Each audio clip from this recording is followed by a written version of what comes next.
Yes, hello everyone. Welcome to my channel Puja tutorial classes and blogs. देखिए, आपकी maths class में ले रही थी बेसिक, अब मैं उसी से आगे की कंटिन्यू कर रही हूँ। ठीक है, मैंने आपको बूलियन अलजेब्रा स्टार्ट किया था। ठीक है, अलजेब्रा होता क्या है, मैंने वो स्टार्ट किया था कि हम कैसे लिखते हैं। अब उसी से हम आगे का पार्ट पढ़ेंगे कि अगर आपको क्वेश्चंस गिवन है, ठीक है, सपोज आपको a=20 और b=10 दिया हुआ है, मीन्स a की वैल्यू मेरी क्या है 20 और b की वैल्यू क्या है मेरी 10।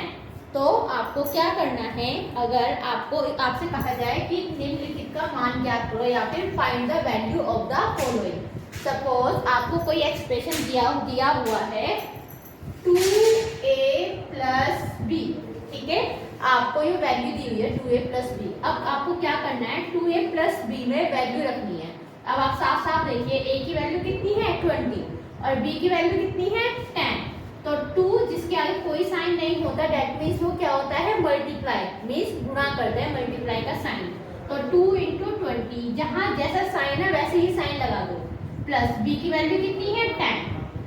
अब 22 जा कितने होते हैं 40 प्लस 10 और 40 और 10 कितने होंगे 50। ये आपका क्या आ जाएगा आंसर। दैट मीन्स जो आपको वैल्यू गिवन है उसमें और जो आपको एक्सप्रेशन दिया हुआ है उसमें बस आपको क्या करनी है, वैल्यू पुट करनी है। वैल्यू पुट करके आपको क्या निकालना है, आपका आंसर निकालना है। ठीक है, तो इस तरीके से जिसके आगे कोई साइन नहीं होता दैट मीन्स वो मल्टीप्लाई, यहाँ दैट मीन्स 2 × 20 दैट मीन्स 40 और b 10 की वैल्यू 10 ऐसी ही रहेगी। एक और क्वेश्चन ले लेती हूँ मैं। सपोज अब इस बार a की वैल्यू सेम है, उसने कहा है मतलब आपकी वैल्यू तो सेम ही है, a की वैल्यू 20 है और b की वैल्यू क्या है 10 है। अगर अब आपको दूसरा क्वेश्चन दे दिया ab / 5, मीन्स ab है और उसको किससे डिवाइड करना है 5 से। ठीक है, इसकी वैल्यू निकालिए, a की वैल्यू कितनी है 20 इंटू 5 की वैल्यू कितनी, b कितनी है 10 और डिवाइड किससे करना है 5 से। तो देखो आपके दो तरीके हैं, या तो इसको डायरेक्ट काट दो या दोनों को पहले क्या कर लो मल्टीप्लाई। तो देखो मैं डायरेक्ट काट देती हूँ, 5 × 1 = 5 और 5 × 2 = 10, ये कट गया, नीचे हमारा 1 बचा। अब क्या बचा 20 × 2 और 22 = 40, आपका ये 40 आंसर आ गया। ठीक है, देखो कितना इजी है, आपको एक्सप्रेशन दिया हुआ है और एक्सप्रेशन के बेस पर आपको वैल्यू रखनी है और बस आंसर निकालना है। ठीक है, आपको उसका वैल्यू फाइंड आउट करनी है। अब उसी से इसे आप नोट डाउन भी कर लीजिए। अब साथ ही साथ आप अगला क्वेश्चन करेंगे। ठीक है, मैं एक और क्वेश्चन, एक छोटा सा एग्जांपल डिवाइड वाला ले लेती हूँ। सपोज आपको एक और ले लेती हूँ मैं ताकि आप लोगों को और अच्छे से समझ में आए। ठीक है, एक क्वेश्चन ले लिया मैंने 3ab / 4, ये मैंने क्वेश्चन ले लिया। अब सेम a की वैल्यू कितनी है 20 और b की वैल्यू है 10। वैल्यू आपको कुछ भी दे सकता है, जरूरी नहीं यही देगा, वैल्यू आपको वो कुछ भी दे सकता है। मैंने a की वैल्यू यहाँ 20 है, b की 4 है, सेम ऐसे रखा 3 × a की वैल्यू कितनी है 20 इंटू b की वैल्यू कितनी है 10 अपॉन डिवाइड बाय 4। सेम, या तो पहले साथ की मल्टीप्लाई कर दो या फिर डायरेक्टली अगर आपको नंबर दिखाई दे रहा है कि इससे पूरा पूरा कट जाएगा तो आप वो कर लीजिए। तो 4 × 1 = 4 और 4 × 5 = 20। अब बस इन सब की मल्टीप्लाई कर दो, 3 × 5 = 15 और 15 की 10 से करोगे तो कितना आएगा आपका आंसर 150। ठीक है, इस तरीके से हम चलते हैं। चलिए अब आगे क्वेश्चन करते हैं। इससे आगे हम चलते हैं पावर्स पर। ठीक है, घात क्या होती है, किसी कोई भी नंबर दिया हुआ हो उसमें पावर्स क्या होती हैं, घात क्या होती हैं, हम वो चलते हैं आगे लेकर। ठीक है, चलिए मैं आगे कुछ बेसिक आपका खोल लेती हूँ। ठीक है,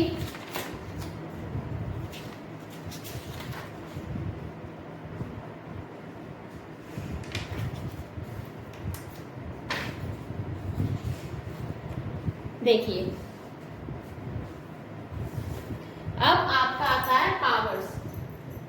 पावर्स को हम बोलते हैं, दो चीज होती हैं, एक तो होती है पावर्स, पावर जिसको हिंदी में बोलते हैं घात, एक होता है बेस, जिसको हम बोलते हैं आधार।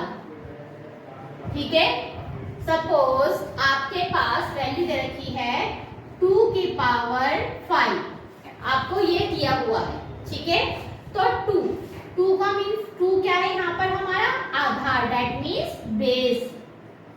अगर आपसे पूछा जाए एक नंबर के क्वेश्चन में कि इसमें आधार और पावर बताइए, तो देखिए 2 की पावर 5 है, तो 2 क्या है मेरा बेस मतलब आधार है, और जो मेरा ये 5 है ये मेरी क्या है पावर मीन्स घात। ये छोटी सी बात आपको समझ में आ गई होगी। जो आपको नीचे नंबर गिवन होता है लेटर, वो आपका बेस होता है, दैट मीन्स आधार, और वही जब उसकी पावर चढ़ाते हैं वो उसकी होती है पावर, दैट मीन्स घात। क्लियर? अब उसी से हम आगे चलते हैं। आगे चलने के लिए अगर 2 की पावर 5 लिखा हुआ है तो इसका मतलब क्या होता है कि 2 जो है मेरा कितनी बार लिखा हुआ है 5 times, that means 2 into 2 into 2 into 2 into 2। ठीक है, इसका मतलब ये है जितनी हमारी पावर्स होती हैं उतनी पावर उसका क्या होती है मल्टीप्लाई होती है। क्लियर?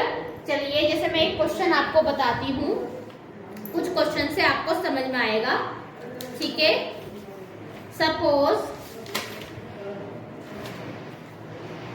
कुछ क्वेश्चंस आपको लिखने के लिए आ सकते हैं कि right in the form of power, या फिर घातांक रूप में लिखिए। ये चैप्टर बहुत इजी है, अंडरस्टैंडिंग है, इंटरेस्टिंग है।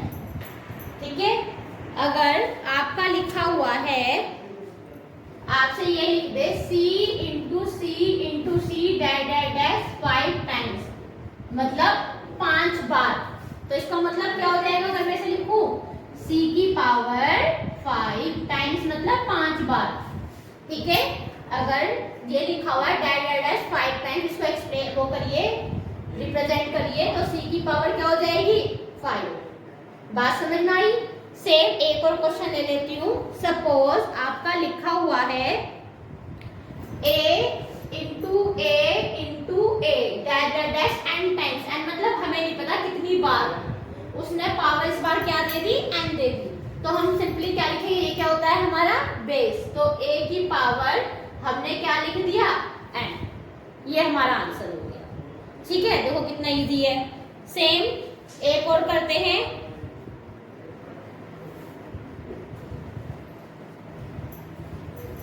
आप साथ के साथ नोट भी करते रहिएगा, कुछ क्वेश्चंस करा ही रही हूं मैं। अगर आपसे कहें 3 इंटू 3 इंटू 4 इंटू 4, ठीक है, मेरा क्वेश्चन 1 मिनट, मैंने कुछ गलत उतार दिया क्या? ये है मेरी एक्सरसाइज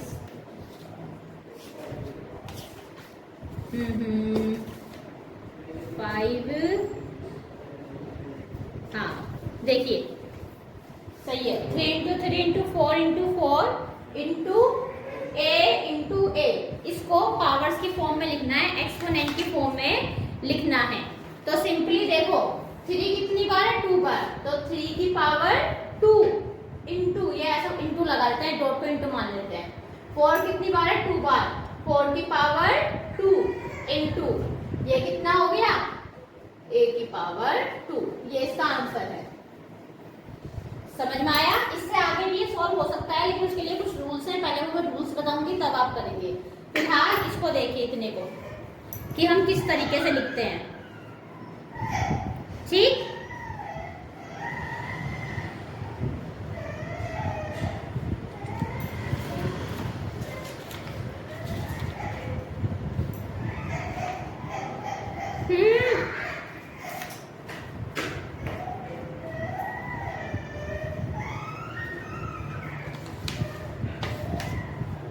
अगला क्वेश्चन देखिए, मैं इसको रफ कर देती हूँ। आपको ये फिल इन द ब्लैंक्स की फॉर्म में भी आ सकता है, ये तो बहुत इजी बता रही हूँ अभी मैं। ठीक है, सपोज आपको ये दिया जाए 1/5 इंटू 1/5 इंटू 1/5, ठीक है, इक्वल का साइन यहाँ पर डैश दे दिया और 3 लिख दिया। आपको ये फिल इन द ब्लैंक्स भरना है। तो आप सीधी सी बात देखकर बताइए, ये आपका कितनी बार लिखा हुआ है? 1 2 3 टाइम्स लिखा हुआ है। तो 3 तो ऊपर लिख दिया, लेकिन बेस क्या है यहाँ पर? 1/5। तो यहाँ पर आंसर क्या आ जाएगा? 1/5। देखिए कितना इजी है, ठीक है।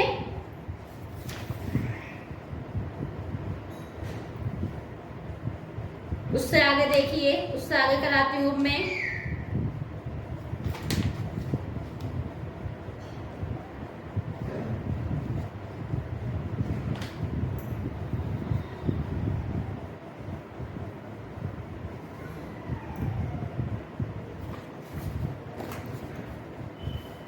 अगर आपको ये दे दें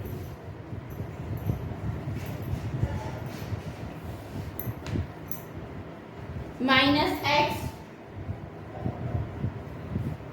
into -x into y into y equals to -x sorry हाँ और y, ठीक है। ये फिल इन द ब्लैंक्स में फुल करना है। तो देखो x मेरा कितनी बार है? 2 टाइम्स, तो यहाँ आ जाएगी पावर 2 और मल्टीप्लाई का साइन है, y भी कितनी बार है? 2। तो बस ये 2 डॉट लगा दिया हमने। तो देखो कितना इजी है। तो इस तरीके से आपको क्वेश्चन करने के लिए आते हैं। आपको उल्टा भी दे दिया जाएगा। अगर ये आपने नोट कर लिया होगा, अगर इसको 7x², ठीक है, सॉरी 7x y² ये आपको दिया हुआ है और आपसे ये कहें कि इसे एक्सपेंड कीजिए। तो देखो बेटा 7 इंटू एक्स एक बार है, एक बार लिखेंगे, इंटू वाई कितनी बार है? 2 बार। तो y इंटू वाई और z कितनी बार है? 1 बार। तो बस ये इसका आंसर है। एक बात ध्यान रखिए, मैथ्स के पेपर में कभी भी सेम वही क्वेश्चन नहीं मिलेंगे जो आपकी बुक में होते हैं। आपको मेथड पता होना चाहिए, वैल्यू कुछ भी हो सकती है। ये नहीं कि मैम ये हमारी बुक में नहीं था, मैम ये हमारी बुक में नहीं था, ऐसा नहीं होता है। जो आपकी सिर्फ वैल्यू चेंज हो सकती है, ठीक है, मेथड आपका वही रहेगा। क्लियर? उसके बाद बेटा अब इसमें कुछ रूल्स आते हैं पावर्स के, ठीक। लेकिन ये पावर्स के रूल्स मैं आज नहीं कराऊंगी, उससे पहले मैं पीछे का एक छोटा सा रिवाइज कराना चाहती हूँ जिसमें बच्चे मिस्टेक कर रहे थे। मैं बताती हूँ किस चीज में मिस्टेक कर रहे थे। मैं जरा वो निकाल लेती हूँ, कहाँ पर है मेरे को ध्यान नहीं है। हाँ,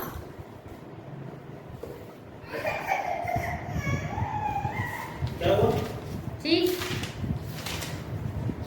इसे नोट कीजिए।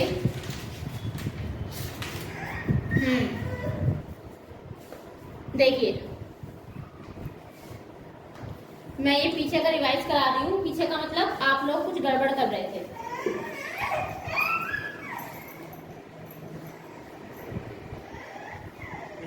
अगर आपको इस तरीके से क्वेश्चन दिया जाए 25 इंटू 4 8 3 7 इंटू 40 और आपसे ये कहा जाए कि इसको सॉल्व कीजिए, ठीक है। ये पहले चैप्टर का बता रही हूँ, सेकंड चैप्टर का नेचुरल नंबर वाले का। इसको सॉल्व कीजिए, ठीक है। आप लोग क्या करते हो? डायरेक्ट मल्टीप्लाई करते हो। डायरेक्ट मल्टीप्लाई से तो लेंथी हो जाएगा, हमें कोई भी एक ऐसा मेथड अपनाना होगा कि जिससे कि हमारी कैलकुलेशन क्या हो जाए? इजी हो जाए। आप लोग क्या करते हो? डायरेक्ट मल्टीप्लाई करते हो। डायरेक्ट मल्टीप्लाई का नंबर आपको नहीं मिलेगा और वो आपका टाइम टेकिंग होगा। आप सिंपली क्या करिए? बेस्ट पॉसिबल सॉल्यूशन ढूंढिए। सबसे इजी क्या होगा? 25 छोटा है, 40 छोटा है। 20 इंटू 40 इनको एक साथ लिख लो, ठीक है। 25 इंटू 40 को क्या लिख लो? एक साथ, ठीक है। और 4 8 3 7 ऐसे रहने दो, ठीक। उसके बाद 25 इंटू 40 आपको पता है 25 इंटू 4 कितने होते हैं? 100। देखो हमारा इजी हो गया, ठीक। और 100 की मल्टीप्लाई किससे कर देंगे? 4 8 3 7 से। जब 4 8 सॉरी 25 4 जा 100 होता है ना, 1 0 एक्स्ट्रा है, यहाँ 1 0 लग गई, ठीक। अब 4 8 3 7 है, कितनी 0 है? 3 0। तो 4 8 3 7 इसके आगे क्या लगा दो? 3 0। ये आपका आंसर हो गया, ठीक है। तो हम बेस्ट सॉल्यूशन देखते हैं। हमेशा एक बात रखना, जब भी कहीं लास्ट में 5 या 0 हो उनको साथ लेके चलना, क्योंकि उसमें आंसर आपका किसकी फॉर्म में आएगा, 0 की फॉर्म में ही आएगा। नोट कीजिए, ठीक है। तो आज मैं सिर्फ इतना ही ले रही हूँ, एक क्वेश्चन और ले रही हूँ बस लास्ट, ठीक है। लास्ट क्वेश्चन और देखिए, क्योंकि आप लोग इसमें गलती कर रहे हैं। बस लास्ट क्वेश्चन और देख लीजिए, उसके बाद नेक्स्ट क्लास आपकी कल चलेगी। जैसे 6 क्वेश्चन है 6783 इंटू 267 प्लस 6783 इंटू 33। अब आप देखिए इसमें कॉमन क्या निकल रहा है। भाई आपको कैलकुलेशन करने के देंगे तो सारी करोगे तो टाइम लगेगा। सबसे पहले कॉमन 6783 को बाहर निकालो। 6783 आपका बाहर निकल गया, मल्टीप्लाई का साइन है, 267 और 333 बचा। इनको आप क्या कर देंगे, प्लस करके देखिए, 7 और 3 10, 6 3 9 10, 2 3 और 1 4, 400 मल्टीप्लाई बाय 6783 और 6 7 बेटा, सॉरी फॉर डिस्टर्बेंस, इसे ऐड करिए। 7 और 3 10, 6 3 9 और 1 10, 2 और 1 3, 300 आएगा, ठीक है। जब आप 300 से मल्टीप्लाई करेंगे तो देखिए 3 3 9, 3 8 24 और 2 3 7 21 22 23, 3 6 18 19 20, 2 0 3 4 9 और 2 0 अलग जाएंगे एक्स्ट्रा पे। बस ये इसका आंसर है, ठीक है। तो हम इस तरीके से करते हैं। जब मैंने आपको क्वेश्चंस दिए थे, आप लोगों ने गलत किए हुए थे। हमें कभी भी पूरा मल्टीप्लाई नहीं करना, पहले कॉमन निकालिए, कॉमन निकालने के बाद जो बचेगा उससे मल्टीप्लाई कर लीजिए, ठीक है। इससे आगे क्लास हम कर लेंगे। आज के लिए इतना ही काफी है। Good bye all of you, take care.